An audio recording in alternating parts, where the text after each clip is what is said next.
Okey, kita masih lagi berada dalam tajuk pemerhatian, tindak balas dan reaksi pelanggan semasa awak menjalani ataupun menjalankan urutan refleksologi. Kita kena tengok tindak balas pelanggan tu macam mana.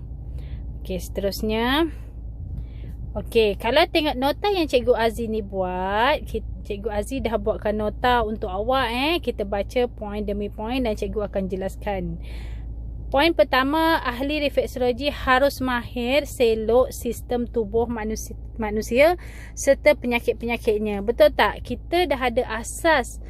Kalau kita urut di tapak kaki belah jari adalah berkaitan dengan sakit kepala di bahagian kepalanya. Macam sakit kepala, migraine. Okey, seterusnya ahli refleksologi harus tahu penyebab terjadi sakit atau penyakit.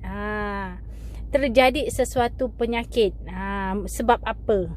Kita mesti tahu asas kepada penyebab kepada penyakit. Contohnya, minum terlalu banyak air yang bergula akan menyebabkan penyakit kencing manis. Okey, apabila tahu penyebab penyakit, barulah matlamat refleksologi dapat dicapai dengan sempurna. Kalau awak banyak tahu tentang ilmu-ilmu tentang punca penyakit, macam mana kaedah rawatan, barulah awak ni adalah ahli refleksologi yang sangat bagus, sangat berilmu. Barulah urutan awak tu bila bercakap dengan pelanggan awak yakin. Jadi kena banyak membaca ataupun tengok di video-video di YouTube.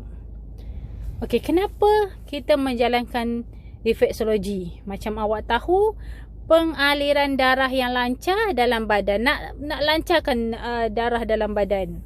Kemudian memulihkan saraf-saraf terganggu atau rosak. Yang mana saraf yang tak lancar darah tu, kita urut bagi lancar darah, barulah darah mengalir ke seluruh badan. Kemudian memulihkan fungsi-fungsi anggota badan yang terganggu. Contoh, kenapa selalu pening kepala? Rupanya dekat urat dekat kepala ni, saraf ataupun salur darah tu ada yang tersumbat ataupun terseliuh di pegangan tangan, di kaki. Jadi kita lakukan refleksologi. Okey, tengok pada gambar jantung. Ini adalah jantung manusia. Kalau tengok dekat anak panah yang anak panah yang ini yang warna coklat ni. Saya lukis sikit. Okey, anak panah yang ini yang ditunjuk ialah arteri ataupun salur darah. Kalau arteri ni awak tengok, kalau arteri sini dia tersumbat, dia jadi sempit. Dia jadi sempit, darah nak mengalir tu jadi sempit. Kesannya zat-zat makanan oksigen akan terganggu. Zat makanan kita ni, kita ada bawa vitamin, kita ada bawa mineral, akan terganggu sebab salur darah sini sempit nak lalu ke bawah sini. Nak lalu sempit dari bawah sini, dari atas nak lalu ke bawah ni sempit. Jadi fungsi organ akan berkurangan. Kenapa? Kurang oksigen. Tu yang macam sesak nafas, sesak dada. Dan akhirnya fungsi organ terganggu, maka seseorang akan menghidapi penyakit. Penyakit jantung. Sakit jantung adalah sakit yang bahaya. Stroke. Jantung stroke.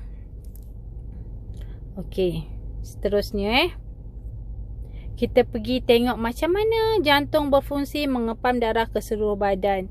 Okey, jantung ni awak fikir macam belon tau.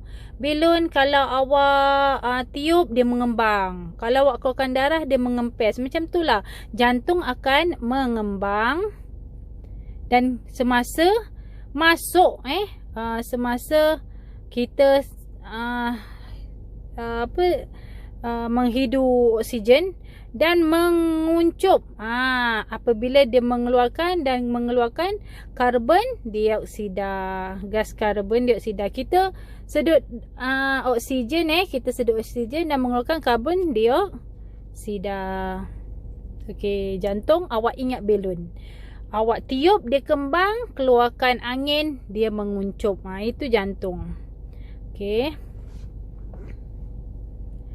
Okey, apa fungsi refleksologi ni? Kenapa kena perlu buat refleksologi? Awak tengok sini. Nota yang ni refleksologi akan menanggalkan kotoran yang melekat. Melekat kat mana? Melekat dekat sini dekat arteri ni. Dia melekat dekat sini.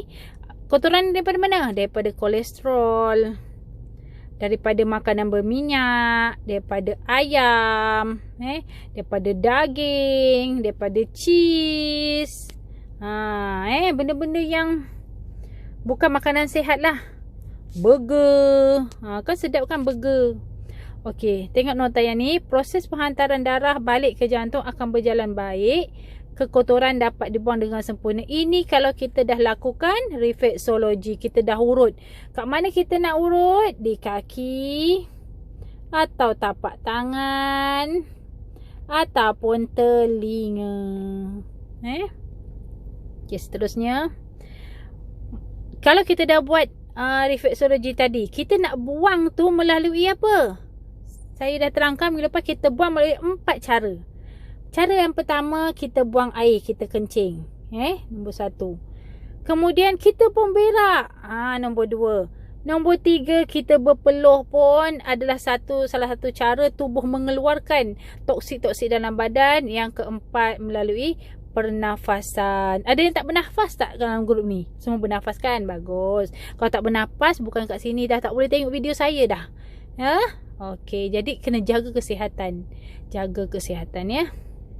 Itu sahaja untuk minggu ni. Cikgu nak awak fahamkan tajuk yang kita daripada minggu lepas kita belajar tentang ni, pemerhatian. Kita nak perhatikan tindak balas dan reaksi pelanggan. Itu saja. Bye-bye. Jumpa lagi murid-murid dedikasi SMK Padu Ketuan. Jaga diri. Stay safe. Stay at home.